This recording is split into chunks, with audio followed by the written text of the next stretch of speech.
જે બજેટ આપ્યા છે એ જનજનના હિત કલ્યાણકારી બજેટ આપ્યા છે અને મને આશા છે કે આ વખતનું પણ બજેટ આપણા નાણામંત્રી કનુભાઈ ખૂબ સારું જન સુધી જનના હિત માટેનું કલ્યાણકારી બજેટ આપશે કે માત્ર આભાસી બજેટ નહીં પરંતુ ગુજરાતની જનતાને ઉપયોગી થાય, ખેડૂતોને બજેટની અંદર લાભ મળે, ખેડૂતો માટે જોગવાઈઓ થાય એટલા માટે કે અત્યારે ગુજરાતની અંદર ખેડૂત એ દેવાના ડુંગરની અંદર ડૂબાયેલો છે. એ જ રીતે સરકારી કર્મચારીઓ પણ આઉટસોર્સિંગ અને કરાર આધારિત કર્મચારીઓને રાહત થાય. વર્ષોથી સરકારી કર્મચારીઓની માગણી હતી જૂની પેન્શન યોજનાની, એના માટે સ્પેશિયલ જોગવાઈ થાય. વર્ષોથી સરકારે જાહેરાત કરી પરંતુ એના જીપીએફના ખાતા ખુલ્યા નથી. રાજ્યની પ્રાથમિક શિક્ષણ હોય, ઉચ્ચ શિક્ષણ હોય, એની અંદર અધ્યાપક સહાયક હોય, વિદ્યા સહાયક હોય, આ તમામની જગ્યાઓ ખાલી પડી છે. તમામ વર્ગોનું ધ્યાન રાખતું બજેટ આ વખતે આદરણીય નાણામંત્રી કનુભાઈ રજૂ કરવાના છે. ગુજરાતની આશાઓ અને અપેક્ષાઓ ઉપર હંમેશા ગુજરાતનું બજેટ ખરું ઉતરતું રહ્યું છે. આ વખતે પણ ગુજરાતની પ્રજા માટે ઉદ્યોગ હોય, મહિલા બાળ વિકાસ કલ્યાણ હોય, આરોગ્ય હોય, શિક્ષણ હોય કે કોઈ અન્યત્ર બીજા ક્ષેત્રો માટે પણ ખૂબ સારું એવું બજેટ આ વખતે ગુજરાતનું દર વખતની જેમ લોકોની આશાઓ અપેક્ષાઓ સંતોષતું બજેટ આજે નાણામંત્રી શ્રી રજૂ કરવાના છે. અમે આપને બતાવી રહ્યા છે, એક તરફ બજેટ રજૂ કરવા જઈ રહ્યા છે સતત ચોથી વખત કનુ દેસાઈ અને બીજી તરફ કોંગ્રેસના ધારાસભ્યો વિરોધ કરી રહ્યા છે.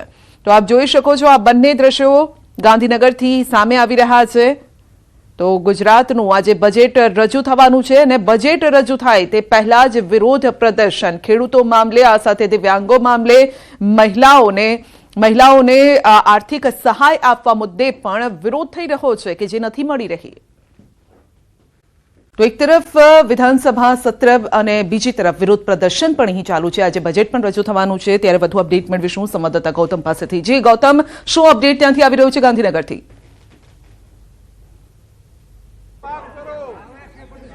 બજેટ પૂર્વે જ કોંગ્રેસના ધારાસભ્યો જે છે તે વિધાનસભાના પગથિયા આગળ પહોંચી ચૂક્યા છે. સૂત્રોચ્ચાર બેનરો જે છે તેની સાથે દેખાવો કરી રહ્યા છે. તમે જોઈ રહ્યા છો કે સાફ રીતે દર્શાવવામાં આવ્યું છે કે ખેડૂતોના દેવા માફ કરો તે પ્રકારનો વિરોધ જે છે તે દર્શાવી રહ્યા છે. સરકારી વિભાગોમાં ખાલી જગ્યાની ભરતી મુદ્દેની રજૂઆત જે છે તે કરી રહ્યા છે. હીરા ઉદ્યોગના રત્ન કલાકારો માટે આર્થિક પેકેજ અંતર્ગતની જાહેરાત જે છે તે કરી રહ્યા છે. તુષારભાઈ છે આપણી સાથે, તેમની સાથે વાત. તુષારભાઈ, તમામ ધારાસભ્યો અહીંયા વિધાનસભામાં આવી ચૂક્યા છો, વિરોધ કરી રહ્યા છો. કયા કયા મુદ્દાઓને લઈને વિરોધ છે આજનો? ખાસ કરીને ભારતીય જનતા પાર્ટીએ તાજેતરમાં જ યોજાયેલી વિધાનસભાની ચૂંટણી એ દિલ્હીની હોય, હરિયાણાની હોય કે મહારાષ્ટ્રની હોય તો એમાં લાડલી બહેના યોજના અંતર્ગત 2500 રૂપિયા આપવાની બહેનોને વાત કરી હતી. તો અમારી માગણી એવી છે કે ગુજરાતની બહેનોને પણ 3000 રૂપિયા દર મહિને ગુજરાત સરકારે આપવા જોઈએ. એ જ રીતે ખેડૂતોના દેવા નાબૂદ કરવાની પણ અમે માગણી લઈને આવ્યા છે. અને ઓપીએસ સ્કીમ જે બીજા બધા રાજ્યોએ લાગુ કરવાની શરૂઆત કરી છે એ ગુજરાતમાં લાગુ થવી જોઈએ. અને જે સરકારી કર્મચારીઓની ભરતી થતી નથી એની જગ્યાએ આઉટસોર્સિંગથી કામ ચલાવવામાં આવે છે તો પૂરા પગારવાળી સરકારી નોકરીઓમાં ભરતી થવી જોઈએ. શું કહેશો તમે? ખેડૂતોના દેવાની મુદ્દાની વાત કરી રહ્યા છો. આજે બજેટ કનુભાઈ દેસાઈ બજેટ રજૂ કરી રહ્યા છે ત્યારે ગુજરાતમાં ખેડૂતોની આવક બમણી કરવાની વાતો કરી રહ્યા હતા, પરંતુ ગુજરાતના ખેડૂતો દેવાના ડુંગર નીચે દબાઈ ગયા છે. કોઈ પણ પ્રકારની સહાય આપવામાં આવતી નથી અને ખેડૂતો દેવાના લીધે આપઘાત કરી રહ્યા છે. શું આપ વિધવા બહેનોને, દિવ્યાંગોને માસિક 6000નું પેન્શન આપો તે પ્રકારની વાત છે. શું આજનો મુદ્દો રહેશે તમારો? આજનો મુદ્દો જ્યારે નાણામંત્રી બજેટ રજૂ કરવા જઈ રહ્યા છે ત્યારે અન્ય રાજ્યોની અંદર ચૂંટણીઓની અંદર જેમ ભારતીય જનતા પાર્ટીએ મોટી મોટી રેવડીઓ બાંટી છે ત્યારે અમે આજના બજેટના અનુસંધાને સરકાર સાથે માગણી કરીએ છીએ કે એસટી, એસસી, ઓબીસી તેમજ લઘુમતીના જે બોર્ડ નિગમો છે એની અંદર રકમનો વધારો કરવામાં આવે. સાથે સાથે વિધવા, વિકલાંગ જે આ રાજ્યની અંદર ભાઈઓ અને બહેનો છે એમને 6000 સુધીનું પેન્શન આપવામાં આવે.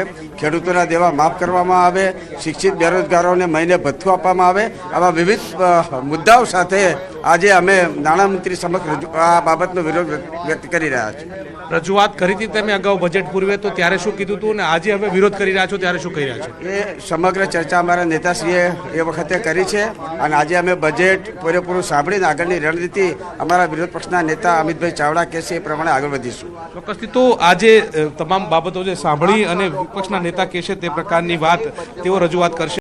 ઇમરાન ખેડાવાલા પણ આપણી સાથે તેમની સાથે મુખ્ય કયા કયા મુદ્દાઓને લઈને આજે રજૂઆત કરવામાં આવશે? આજે બજેટ રજૂ થઈ રહ્યું છે તે પૂર્વે જ આપ આ વિરોધ પ્રદર્શન કરી રહ્યા છો. ચોક્કસ આજે ગુજરાત વિધાનસભાનું બજેટ જ્યારે રજૂ થઈ રહ્યું છે ત્યારે ગુજરાતના અંદર જે સમસ્યાઓ છે તે સમસ્યાઓ આજે અમે આપવાના છીએ અને ખાસ કરીને અમારા જે મુદ્દા છે કે બીજા રાજ્યોના અંદર જે લાભ મળતા હોય તે ગુજરાતના લોકોને પણ લાભ મળવા જોઈએ. જ્યારે ઇલેક્શન આવે છે ત્યારે જ્યારે રાજસ્થાનના ઇલેક્શન અત્યારે થયા, મહારાષ્ટ્રના ઇલેક્શન થયા, ત્યારે સરકારે જ્યાં યોજનાઓ બનાવી અને ત્યાં લાભ આપતા હોય ત્યારે ગુજરાતના 6.5 કરોડની પ્રજાને શું અન્યાય કર્યો છે એને પણ એ તમામ લાભ મળવો જોઈએ. ચોક્કસથી તો તમામ લાભ મળવો જોઈએ તે પ્રકારની વાત સાથે સૂત્રોચ્ચાર વિરોધ જે છે તે કરવામાં આવી રહ્યા છે. તમામ જે ધારાસભ્યો જે છે તે અત્યારે પ્લે કાર્ડ લઈ અને તમામ જે વિધાનસભાના જે પગથિયા જે છે તે પગથિયા ખાતે ઊભા છે અને ત્યાં આ પ્રકારનો વિરોધ જે પ્રદર્શન જે છે તે કરે છે. વાત એ પણ છે કે ખેડૂતોના દેવા માફ કરવાની હોય, લાડલી જે બહેનો યોજનાની વાત જે છે તે અન્ય રાજ્યોની અંદર લાગુ કરવામાં આવી છે પરંતુ ગુજરાતની અંદર તેની સ્થિતિ નથી. તે મુદ્દાઓને લઈ અને પોતે વિરોધ કરી રહ્યા છે. લાડલી બહેનો અન્ય રાજ્યોની અંદર યોજના ચાલુ છે. ગુજરાતમાં માટે થઈને તમે શું અપીલ કરશો, શું રજૂઆત કરશો? ભારતીય જનતા પાર્ટીનું અહીંયા શાસન આવ્યા બાદ જે અન્ય રાજ્યોની અંદર લાડલી બહેનની યોજના જે લાગુ કરી ત્યાં આગળ 2500 રૂપિયા આપવામાં આવ્યા. અમારી માગણી એવી છે કે આ રાજ્યમાં પણ ગુજરાતની બહેનોને પણ 3000 રૂપિયા આપવામાં આવે. શું કહેશો અમિતભાઈ, વિરોધ છે આજે, કયા કયા મુદ્દાઓને લઈને વિરોધ કરવા માટે આવે છે? આજે ગુજરાત સરકારનું બજેટ રજૂ થવા જઈ રહ્યું છે ત્યારે ગુજરાતની પ્રજાની જે માગણી લાગણી છે કે મોંઘવારીમાંથી રાહત માટે 500 રૂપિયામાં ગેસનો બોટલ મળવો જોઈએ, વિધવા હોય, વિકલાંગ હોય, વૃદ્ધ હોય એને માસિક 6000 પેન્શન મળવું જોઈએ, સાથે સાથે લાડલી બહેન યોજના ગુજરાતમાં પણ લાગુ થાય, બહેનોને 3000 રૂપિયા માસિક સહાય મળવી જોઈએ, આર્થિક રીતે પાયમાલ ગુજરાતના ખેડૂતોના દેવા માફ થવા જોઈએ, સમાન કામ સમાન વેતન લાગુ કરી અને કર્મચારીઓનું જે શોષણ થાય છે અટકાવવું જોઈએ, કોન્ટ્રાક્ટ આઉટસોર્સિંગ પ્રથા નાબૂદ થાય, જે ગરીબો કાચા મકાનમાં રહે છે એને પાકા મકાન મળવા જોઈએ અને સાથે સાથે ગુજરાતમાં જે આર્થિક અસમાનતા છે એ દૂર કરવામાં આવે એવી તમામ માંગણીઓ લઈને આજે અમે સરકાર સમક્ષ ગુજરાતના લોકો વતી રજૂઆત કરી રહ્યા છીએ. કામકાજ સલાહની બેઠક થઈ હતી.